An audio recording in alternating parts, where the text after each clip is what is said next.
T1 news వాస్తవాలకై ముందడుగు 24/7. యమునా నదికి విశేషం ఏంటంటే చాలా గొప్పది. ఒక విషయం చెప్తాను, చెప్పండి. శ్రీకృష్ణుడు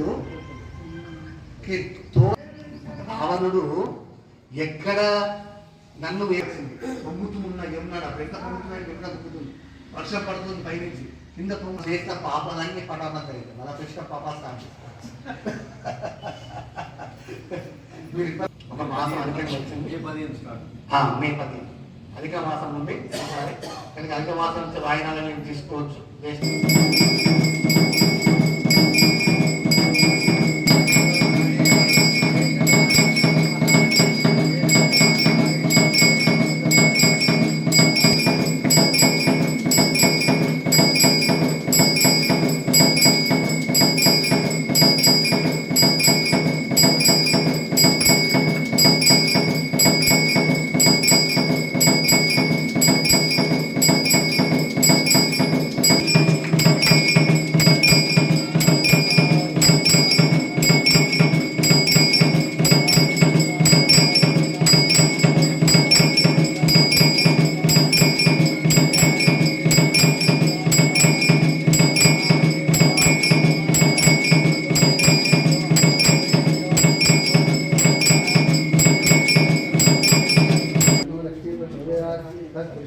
महादेवाय दिवे तन्नो दुर्गा प्रचोदयात्, कात्यायनाय दिवे कन्याकुमारी दिवे तन्नो दुर्गा प्रचोदयात्, एकदत्ताय दिवे वक्रतुण्डाय दिवे तन्नो प्रचोदयात्.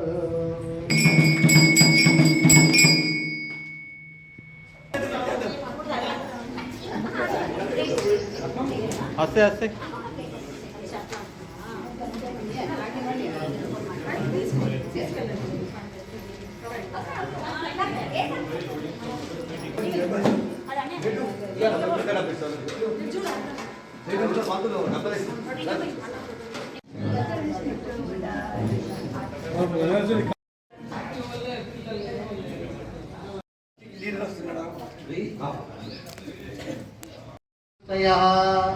శ్రీ పరాభవన సంవత్సరమున సువృష్టి అపర ధాన్యం లభిస్తాయి, చక్కగా ఫలిస్తుంటాయి, ప్రజలకు ఆకలి బాధలు కలుగుతాయి, రాజులకు పరస్పరం కలహాలు పరాభవం కలుగుతుంటాయి. చూస్తున్నాం కదా, రోజు యుద్ధం అవుతుంది, ఎన్నో రకాల ఇబ్బంది అవుతున్నాయి. అమెరికా నుంచి ఫ్లైట్లో రావట్లేదు, మధ్య యుఎస్ నుంచి రావాలి, అక్కడ ఇబ్బందులు అవుతున్నాయి. ఇవన్నీ కలహాలు ప్రారంభమైనవి. అక్కడ పరాభవం స్టార్ట్ కాకముందే మనకు యుద్ధ వాతావరణం సంభవిస్తూ ఉంది. కనుక రాజులకు పరస్పర కలహములు పరాభవం కలుగుతూ ఉంటాయి. ఈ సంవత్సరంలో కాలనామక మేఘం ద్వారా అనుకోని వర్షాలు పడుతూ ఉంటాయి, మహావర్షం కురుస్తుంటాయి. మధ్య దేశంలో జల ప్రళయం కలిగే అవకాశం ఉంది. ఈ సంవత్సరము గురువు చైత్రశుద్ధ పాఠ్యం గురువారము 19 మార్చి 2020 నుంచి అధిక జ్యేష్ఠ శుద్ధ పౌర్ణమి 31/5/2020 వరకు మిథున రాశిలో సంచారం చేస్తున్నాడు. తర్వాత జ్యేష్ఠ బహుళ పాఠ్యమి 1 జూన్ నుంచి 30/10 వరకు కర్కాటక రాశిలో సంచారం చేస్తున్నాడు. ఆ తర్వాత 31 అక్టోబర్ నుంచి 23 జనవరి వరకు మళ్ళీ సింహ రాశి సంచారం చేస్తున్నాడు. ఈ విధంగా గురువు ఒకే సంవత్సరం 3 సార్లు మారుతున్నాడు. కనుక అందరికీ శుభ ఫలితాలు అశుభ ఫలితాలు కలిసి వస్తుంది. ఎవరికి పూర్తిగా మంచిగా ఉండదు, ఎవరికి పూర్తిగా చెడుగా ఉండదు. ఎందుకంటే గురువు ఇప్పుడు సపోజ్ ఒక రాశి ఉందనుకోండి, 12 నుంచి 1కి వస్తారు, 1 నుంచి 2కి వస్తారు. ఆ మూడిట్లో ఏదో ఒక 4 నెలలు మనకు సత్ఫలితాలు ఇచ్చే గురువుగా మనకు లభిస్తాడు. కనుక గురు త్రయ సంచారం, రాశి త్రయ సంచారం అంటాం. అంటే ఒకే గురువు 3 సార్లు 3 రాశులు మారుతారు. దానివల్ల అందరికి కూడా మిశ్రమ ఫలితాలు వస్తాయి. ఎవరికి పూర్తిగా చెడు ఉండదు, ఎవరికి పూర్తిగా మంచిగా ఉండదు. కనుక అందరూ భయపడే అవసరం లేదు, అందరికీ మంచి రోజులే ఉన్నాయి. ఈ సంవత్సరము వైశాఖ ప్రజల సుభిక్షము, క్షేమము, ఆరోగ్యము, సుఖములు కలుగుతాయి రాజు గురువు అవడం వల్ల. మంత్రి కుజుడు, ఈ కుజుడు మంత్రి అయినందువలన పట్టణ గ్రామ వనాదులు అగ్నిచే దహించబడతాయి. స్వల్ప వృష్టి, రాజుల మధ్య యుద్ధ భయం కలుగుతూ ఉంటుంది కుజుడు మంత్రి అవడం వల్ల. రాజు గురువు ఉన్నాడు, కుజుడు మంత్రి లేడు. ఒక కుజుడు వేరే గురువులో ఉంటే మనము ఈసారి యుద్ధంలో సంబంధించకపోయేవి. కనుక కుజుడు మంత్రి యుద్ధ భయం కలుగుతుంది. సేనాధిపతి చంద్రుడు, చంద్రుడు సేనాపతి అయినందువలన అధిక వర్షములు అధిక ధరలు సంభవిస్తాయి. ప్రజలు రోగములు లేని వారై సుఖవంతులు అవుతారు. శుక్రుడు సస్యాధిపతి. శుక్రుడు సస్యాధిపతి అయినందువలన మాగాణి మెట్ట పంటలు సమృద్ధిగా పండుతాయి.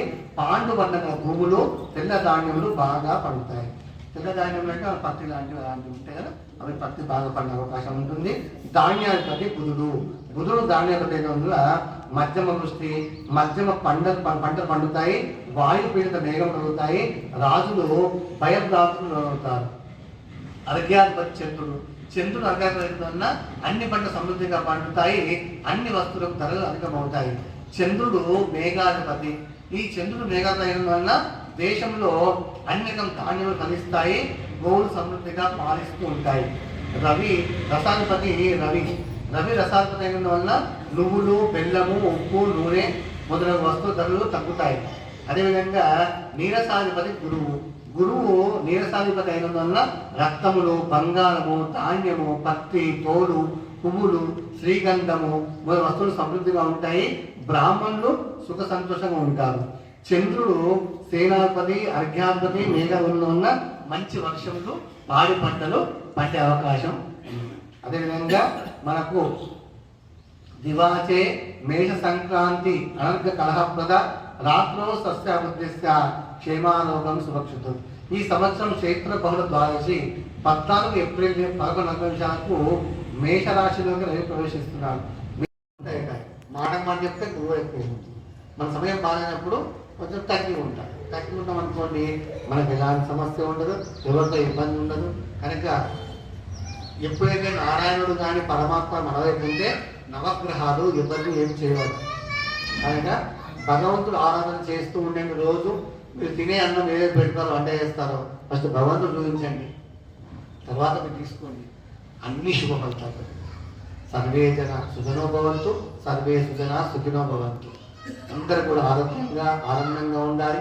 ఈ పరాభవ సంవత్సరంలో మీ అందరూ కూడా చక్కని ఫలితాలు, ఇల్లు లేనికి ఇల్లు కావాలి, పెళ్లి కావాలి, అందరూ ఆరోగ్యంగా ఉండాలి అని ఆ భగవంతుని పరమేశ్వరుని ప్రార్థిస్తూ ఓం స్వస్తి ప్రజాభ్య పరిపాలయంతాం న్యాయేన మార్గేణ మహిమహీషాః గోబ్రాహ్మణేభ్యః శుభమస్తు నిత్యం లోకా సమస్తాః సుఖినో భవంతు.